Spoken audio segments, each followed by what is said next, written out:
보통 여러분은 영광이라는 단어를 딱 들으면 어떤 이미지가 가장 먼저 떠오르시나요? 아마 대부분은 그 올림픽 시상대 맨 위에서 금메달을 목에 걸고 막 환호하는 그런 모습 아닐까요? 그렇죠. 아니면 뭐 엄청난 부를 이뤄낸 억만장자의 화려한 성공 스토리 같은 거요. 우리는 늘 이 영광이라는 걸 치열한 경쟁을 뚫고 쟁취해내는 거라고 생각하잖아요. 네, 맞아요.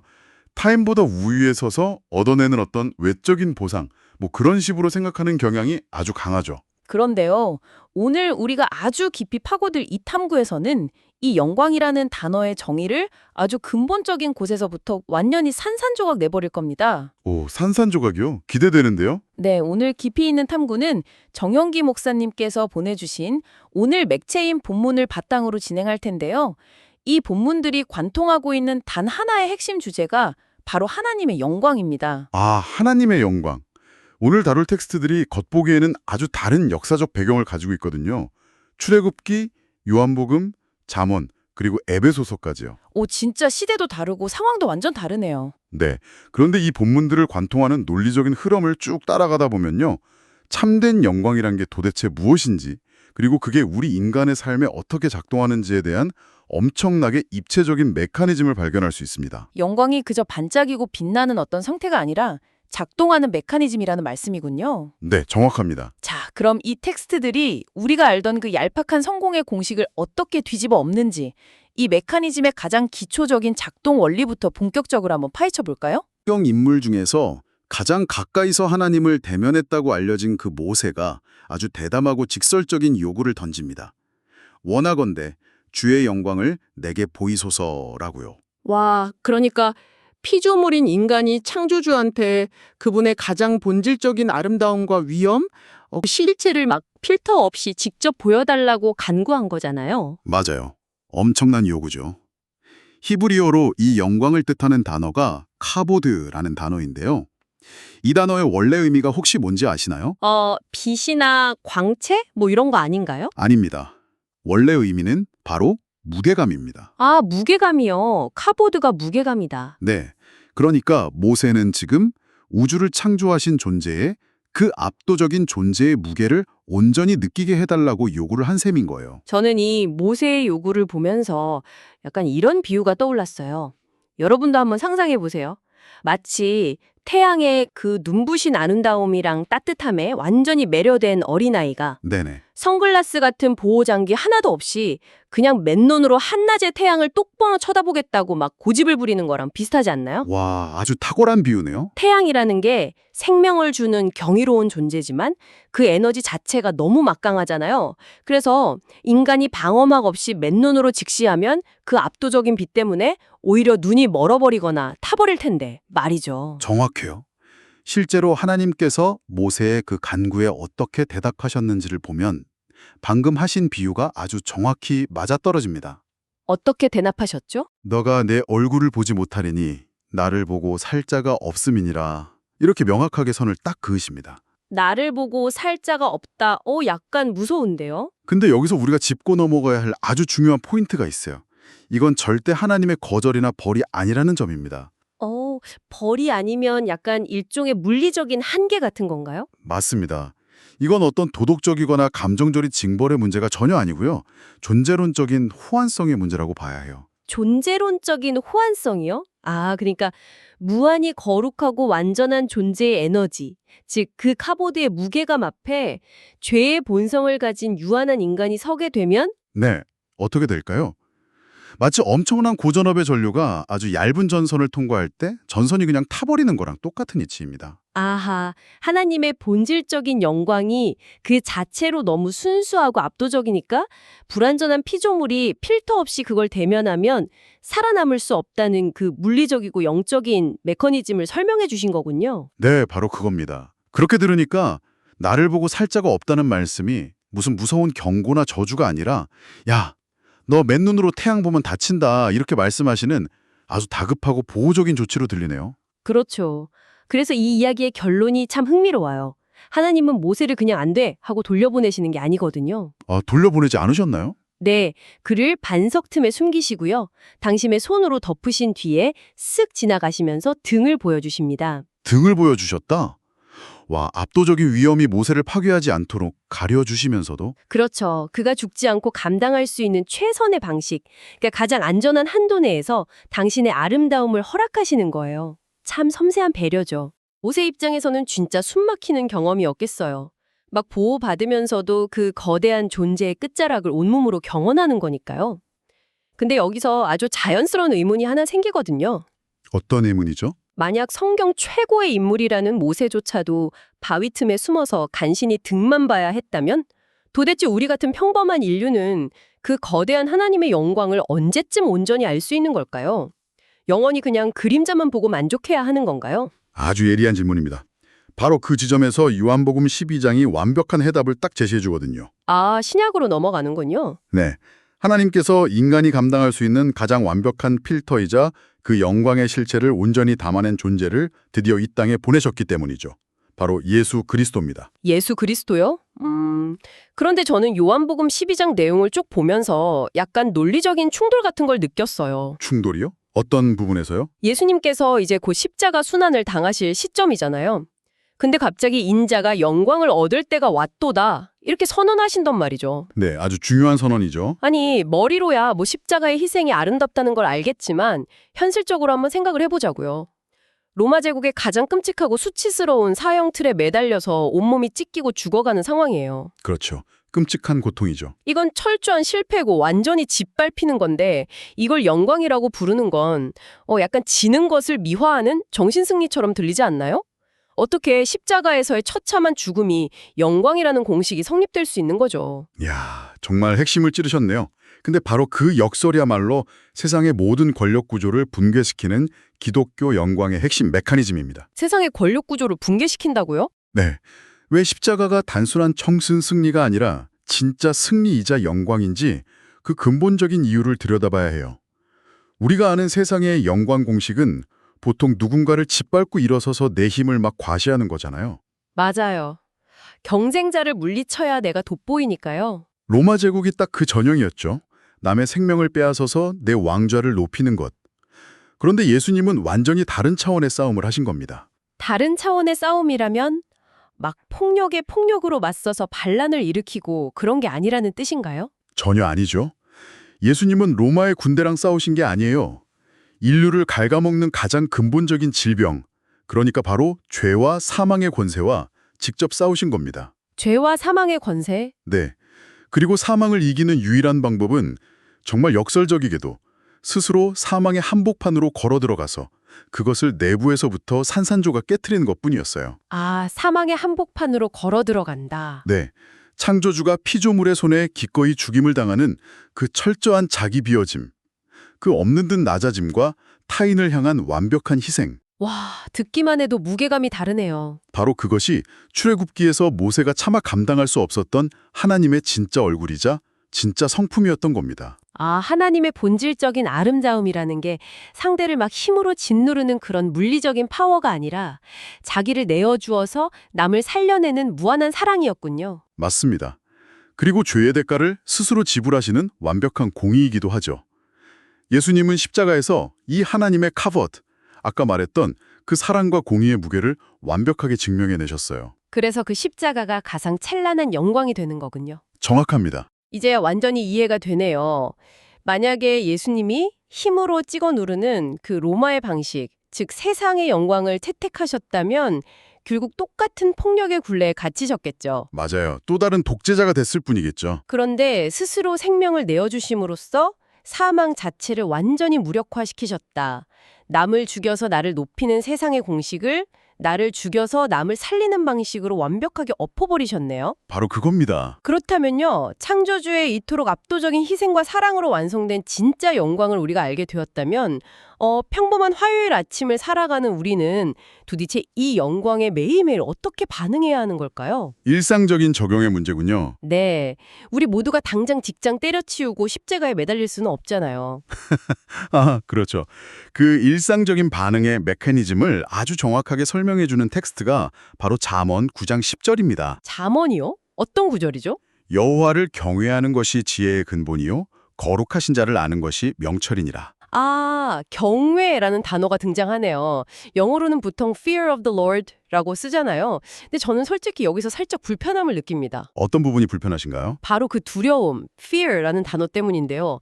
아까 요한복음에서는 막 스스로를 희생하는 끝없는 사랑의 하나님이라고 엄청 감동적으로 설명해놓고 잠언에서는 왜 갑자기 하나님을 두려워하라고 하는 걸까요? 아, 모순처럼 들릴 수 있겠네요. 네, 이게 마치 언제 불호령을 내릴지 몰라서 막 눈치를 봐야 하는 독성 가득한 직장 상사나 독지자 앞에서 벌벌 떠는 것 같은 느낌을 주거든요. 네네, 충분히 그렇게 오해할 수 있죠. 네, 내가 널 위해 죽었으니까 이제부터 내 말 안 들으면 알아서요. 약간 이런 식의 공포 정치인가요? 여기서 말하는 이 경외를 제대로 이해하시려면요. 아까 처음에 하셨던 그 태양 비유 있잖아요. 거기로 다시 돌아가 보는 게 제일 좋습니다. 태양 비유의 두 번째 버전인가요? 어떻게 연결이 되죠? 우리가 매일 태양 덕분에 빛과 온기를 누리고 생명을 유지하면서 살아가잖아요.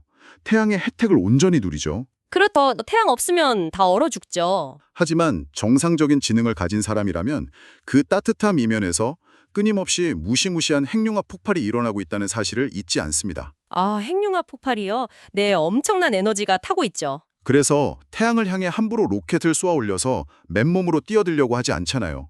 그건 태양에 악의가 있어서 우리를 벌주려고 태우는 게 아니라 태양의 본질 자체가 가진 압도적인 물리적 현실인 거거든요. 아, 무슨 말씀인지 딱 알겠습니다. 그러니까 태양이 나를 해칠까봐 막 매일 공포에 질려서 방구석에 숨어 지내는 게 아니라 네, 숨는 게 아니죠. 태양의 그 엄청난 에너지를 진심으로 존중하기 때문에 나갈 때 선크림도 좀 바르고 적당한 거리를 유지하면서 그 혜택을 현명하게 누리는 것. 아, 그것이 바로 자연의 이치에 대한 두려움이자 경외라는 거군요. 와, 완벽하게 이해하셨네요. 하나님을 경외하는 것도 마찬가지입니다. 그분이 막 괴팍한 폭군이라서 벌벌 떠는 게 절대 아니에요. 폭군이 아니라면요? 십자가에서 나를 위해 생명을 내어주신 그 사랑이 너무나 거대하고 동시에 온 우주를 통치하시는 그분의 거룩함이 너무나 압도적이라는 그 영적 현실 자체를 깊이 인정하는 겁니다. 영적 현실을 인정한다? 네, 내 알량한 지식과 자아보다 훨씬 크고 무거운 존재의 중력권 안으로 기꺼이 나 자신을 편입시키는 태도인 거죠. 야, 구조적인 현실에 대한 뼈저린 인정이네요. 내가 이 세상의 중심이 아니라 저 거대한 영광이 중심이라는 사실을 흔쾌히 받아들이는 거군요. 그렇습니다. 그래서 잠언이 경외가 지혜의 근본이라고 말하는 겁니다.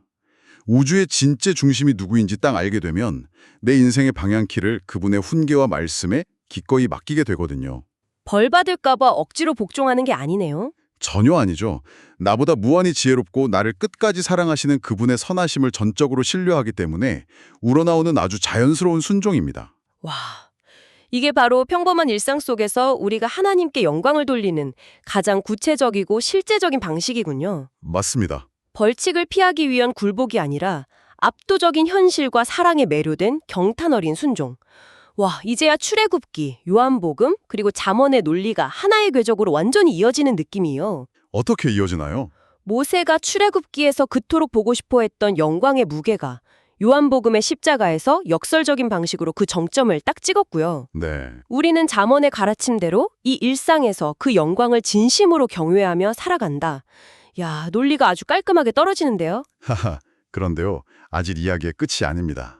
아직 더 남았나요? 네, 이 거대한 서사의 가장 충격적인 결론, 즉 이 영광의 최종 목적지가 에베소서 2장에 아직 남아 있습니다. 아, 맞아요. 에베소서. 사실 저는 에베소서 2장 본문을 읽으면서 진짜 한참을 멈춰서 있었거든요.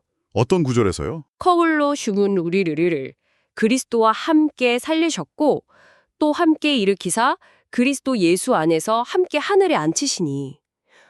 이 구절이 주는 시각적인 낙차가 너무 엄청나서 진짜 멀미가 날 지경이더라고요. 시각적인 낙차요. 그 낙차를 구체적으로 어떻게 느끼셨나요? 생각해보세요. 우리의 출발점은 영광은커녕 완전 허물로 죽었던 상태잖아요. 영적으로 완전히 파산해서 사망의 시공창에 그냥 엎어져 있던 존재들이죠. 네, 아주 비참한 상태죠.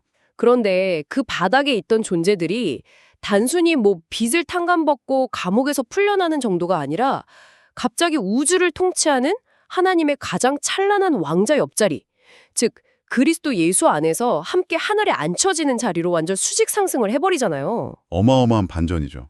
아니, 창조주 혼자 누려야 마땅할 그 무한한 영광을 왜 이렇게 자격도 없는 피조물들과 공유하시는 걸까요? 이 은혜의 메커니즘이 도대체 어떻게 작동하길래 이런 결과가 나오는 건가요?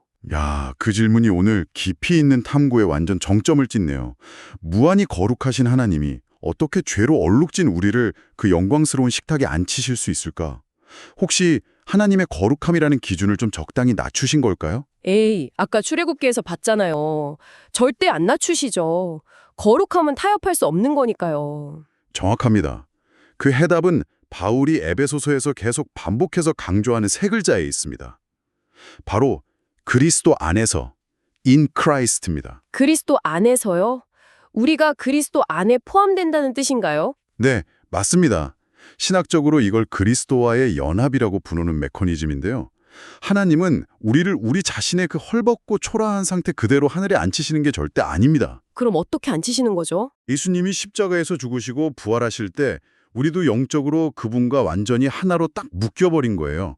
그래서 하나님이 우리를 보실 때 우리의 실패나 허물을 보시는 게 아니라 아, 우리를 덮고 있는 예수 그리스도의 완벽한 순종과 찬란한 의로움을 보신다는 거군요. 바로 그겁니다. 와, 아까 모세가 바위 틈에 숨어서 하나님의 손으로 덮임을 받았던 것처럼 우리는 그리스도라는 완벽한 바위 틈에 쏙 숨어서 그리스도의 의로움으로 덮인 채로 하나님의 가장 깊은 영광 한가운데로 쏙 들어간다는 말씀이네요. 와, 완벽한 요약입니다.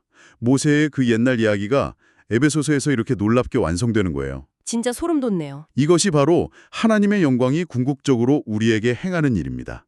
하나님의 영광은 그냥 저 멀리서 우리를 압도해서 막 무릎 꿇리거나 파멸시키는 무서운 에너지가 아니에요. 네, 그런 줄로만 알았는데. 그 영광은 십자가의 희생을 통해서 우리를 죽음에서 건져내고요. 그리스도와 완벽하게 하나 되게 해서 마침내 창조주가 누리는 그 찬란하고 영원한 영광의 자리에 우리를 동참시키는 가장 강력하고 창조적인 사랑의 힘입니다. 정말 압도적입니다. 우리가 멀리서 그 영광을 우아하고 구경하는 관객이 아니라 그 영광스러운 잔치에 공동 상속자로 함께 앉게 되었다니. 엄청난 신분 상승이죠? 함께 살리시고 함께 일으키사 함께 하늘에 앉히시니 이 함께라는 단어가 제 심장을 막 마구 때리는 기분이에요. 정영기 목사님께서 왜 오늘 이 네 본문을 나란히 배치해서 보내주셨는지 이제야 이 거대한 그림이 아주 완벽하게 이해가 됩니다. 그렇죠.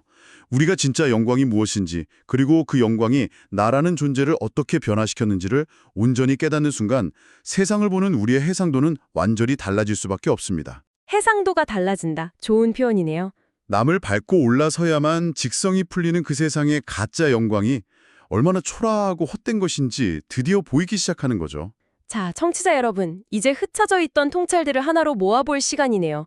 우리는 오늘 영광에 대한 완전히 새로운 지도를 그렸습니다. 네, 긴 여정이었죠. 출애굽기를 통해서 그 본질적인 무게감과 보호하심을 보았고요.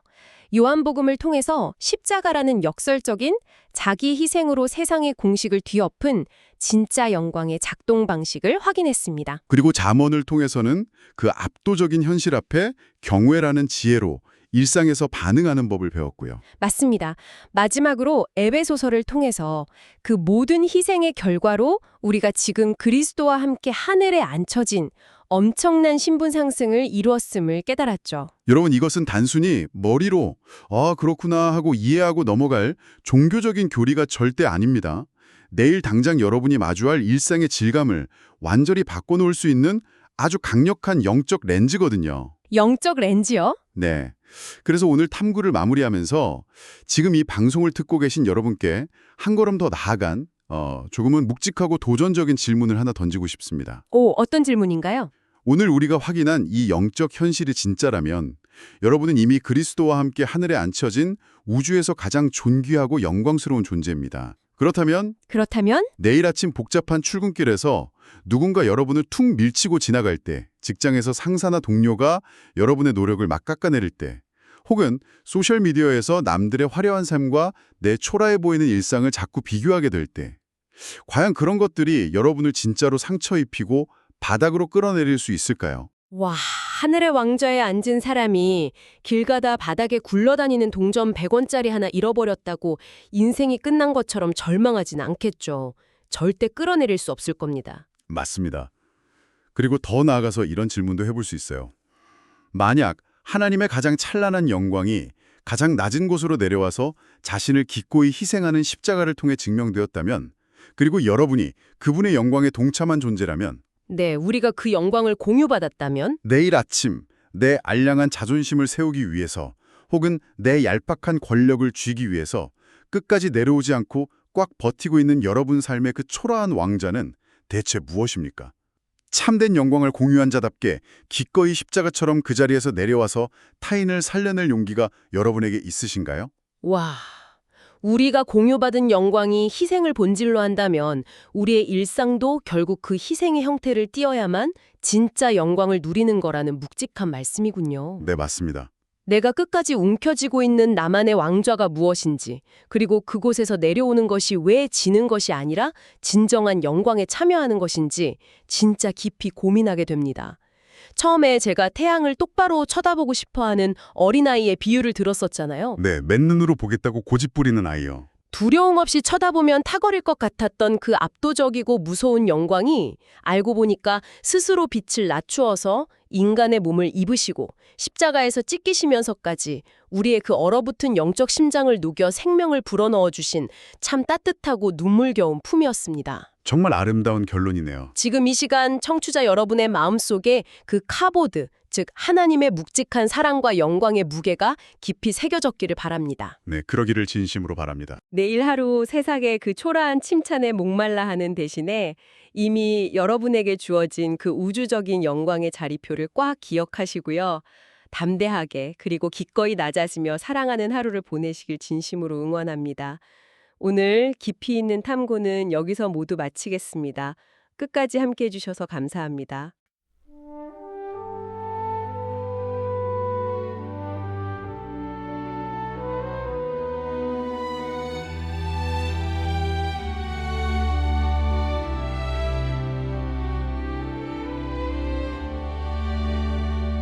신의 산 위에서 주와 함께 머물며 간구하던 모세의 기도 원하건대 이제 주의 영광을 내게 보이소서. 하나님은 그를 반석 틈에 두시고 손으로 덮으시며 그분의 모든 선한 형상과 이름을 그 앞에 지나게 하시네. 얼굴은 보지 못해도 주의 등 뒤에서 만나는 거룩한 임재, 세상은 보지 못하는 하나님과의 친밀한 영광이라. 우리의 삶도 반석 되신 예수 안에서 주의 얼굴 사모하며 하나님의 영광을 대면하는 거룩한 기쁨을 누리게 하소서. 인자가 영광을 얻을 때가 왔도다 선포하신 예수여. 하늘의 미리 땅에 떨어져 줌으로 생명 맺으셨네. 허물로 죽은 우리를 그리스도와 함께 살리시고 하늘 보좌에 함께 앉히신 은혜의 영광을 찬송하리. 여호와를 경외함이 지혜의 근본이요 영광의 시작이라네. 유월절 어린 양으로 오셔서 영광의 길을 걸으신 주님, 이제 인자가 영광을 얻었도다 십자가를 바라보시네. 죽어야 사는 생명의 신비, 낮아져야 높아지는 하늘의 법. 자기 생명을 사랑하는 자는 잃어버릴 것이요. 나를 섬기는 자는 내 아버지께서 귀히 여기시리라 하셨네. 영광 받으신 예수는 죽음 넘어 부활의 첫 열매 되사 우리에게 영원한 생명과 참된 자유의 문을 여셨나이다. 인자가 영광을 얻을 때가 왔도다 선포하신 예수여. 하늘의 미리 땅에 떨어져 죽음으로 생명 맺으셨네. 허물로 죽은 우리를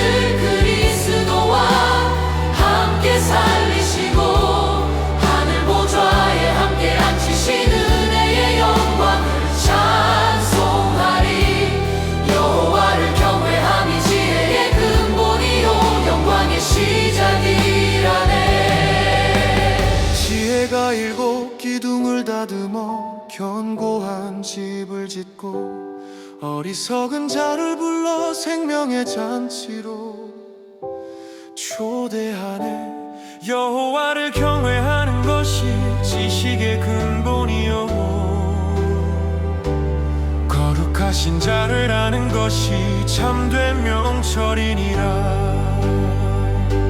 세상의 헛된 지혜 버리고 주의 훈계를 달게 받으며 경외함으로 드리는 삶이 하나님께 최고의 영광이라.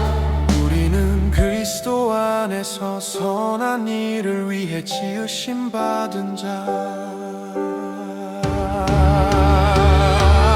공중의 권세 잡은 자를 따르던 진노의 자녀였으나 긍휼이 풍성하신 하나님의 크신 사랑이 우리를 덮었네. 우리는 그가 만드신 바요 그의 작품이라 선포하노니 이제는 외인이 아니요 하나님의 권속이라. 예수 안에서 건물마다 서로 연결되어 주를 높이며 성령 안에서 하나님이 거하실 거룩한 처소가 되어가네.